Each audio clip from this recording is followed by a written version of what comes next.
ચાલો મિત્રો, આજકાલ છોકરીઓ ભાગી જાય છે, પણ નાત જાતનું બહુ થઈ રહ્યું છે. તો આજે વાત કરવા જઈ રહી છું કે જ્યારે પટેલની દીકરી ભાગી જાય છે તો પટેલને દુઃખ થાય છે, બીજી નાતમાં જાય છે.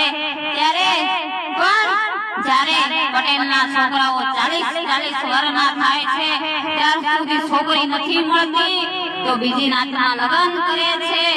ત્યારે તો વહુ બનાવીને શિકાર કરે છે. તો તમારી છોકરી બીજી નાતમાં જાય તો કેમ નથી શિકારી કરી શકતા? વાહ ભાઈ વાહ પટેલ, તમારી નાત ઉપર પટેલ બીજી નાતની છોકરી છોકરા કરી દે છે. ત્યારે તો તમને વાંધો નથી. તમારા ઘરમાં બીજો છોકરો બીજી છોકરીને લાવે ત્યારે તમારી નાતની પટેલની છોકરી બીજા છોકરાને લઈને ભાગે તો મુશ્કેલી થાય છે. વાહ વાહ પટેલ વાહ, એવું છે પટેલનું સામ્રાજ્ય.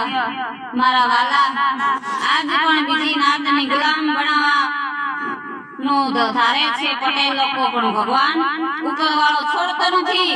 ભગવાન ઉપરવાળો છોડતો નથી. અમે કે છે પટેલ છીએ, બીજી નાતને નીચા પાડે છે.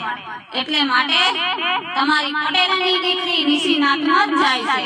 એનું કારણ છે ત્યારે તમે છોકરી નથી મળતી ત્યારે તમે બીજી નાતમાં જાઓ છો અને લાવો છો. પછી શું કહો છો? ગોધરિયા બાજુ મળી જશે છોકરી. ગોધરિયા બાજુ શું કહો છો? ગોધરિયા બાજુ.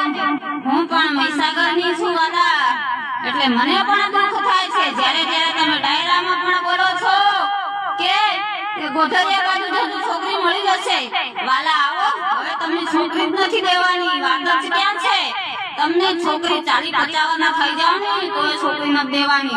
હું કહું છું ને, હું